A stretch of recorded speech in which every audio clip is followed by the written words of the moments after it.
Gjergj Figuri, të përshëndes, çfarë dihet për autorin? Në fakt, sipas policisë, 32 vjeçari Fatjon Rika nga Zhej Kurbinit është një person me precedent penal për vjedhje me armë në Itali, por sipas policisë është dhe personi i dyshuar për vendosjen e tritolit në makinën e efektivit të policisë në drejtorinë vendore të Lezhës, Gjendjan Gjeta. Në fakt, ka qenë një hetim i kryer nga policia dhe këshyra e mësishme e kamerave të sigurisë, të cilat kanë mundur të identifikohen pikërisht motocikletën që u përdor në atentatin për vendosjen e tritolit në mjetin efektivit të policisë dhe nga këshyra e këtyre kamerave është arritur deri në Zhej të Kurbinit, ku sigurisht është bërë edhe ndalimi i personit të dyshuar si autori i ngjarjes, i cili dyshohet se së bashku me një person tjetër janë ato që kanë vendosur gjendën plase në makinën e efektivit të policisë. Në fakt,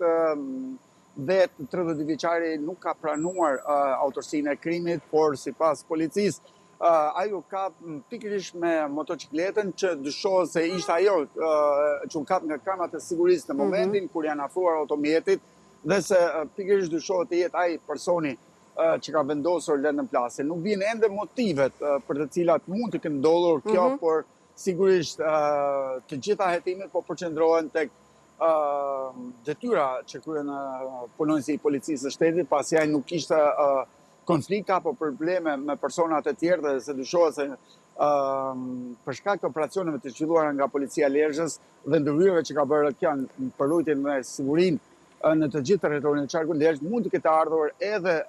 vendosja e tritolit në mjetin e tij. Gjithsesi do të jenë hetimet e mëtejshme dhe marrja në pyetje sërish e 32 vjeçarit Fatjon Rika për të kuptuar më shumë motivet, por edhe për të identifikuar personin tjetër që ka qenë bashkëpunëtor së bashku me 32 vjeçarin e dyshuar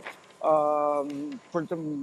ndaluar pikërisht edhe bashkëpunëtorin e tij. Këto janë hetimet që zhvilluan për gjatë 2 ditëve, kanë qenë mjaft hetime intensive për shkak se nuk bëhet fjalë thjesht për vendosjen e tritolit, por për goditjen e një punonjësi të policisë së shtetit dhe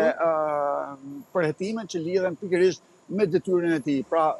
janë shmangur të gjitha mundësitë e konflikteve me pashme apo me persona të tjerë dhe gjithçka. Pra, Gjergj, pista kryesore dhe dyshimi kryesor është që ajo ngjarja ka ardhur për shkak të detyrës. Pra, Gjendjan Gjeta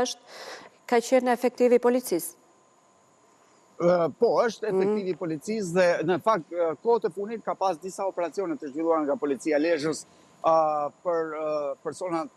që posedojnë armë të kërkuar nga drejtësia apo edhe veprime të tjera që lidhen sigurisht me rendin dhe sigurinë publike në qarkun e Lezhës, për të cilat dyshohet se mund ketë ardhur edhe goditja ndaj efektivit të policisë. Sigurisht janë vetëm dyshimet paraprake, pasi do duhen të tjera hetime, por edhe rimarrja në pyetje e 32 vjeçarit Fatjon Rika dhe identifikimi i personit të dytë që ka qenë së bashku me të për të zbardhur më shumë nga kjo ngjarje, që sigurisht është një ngjarje e rëndë, se bëhet fjalë për goditjen e një punonjësi të policisë së shtetit dhe për këtë arsye hetimet janë shumë intensive dhe sigurisht është identifikuar mjeti motocikleta që dyshohet se është e njëjta me atë që u përdor pikërisht në vendosjen e lëndës shpërthyese në mjetin e efektivit Gjendjan Gjeta. Ishim me Gjergj Figurin.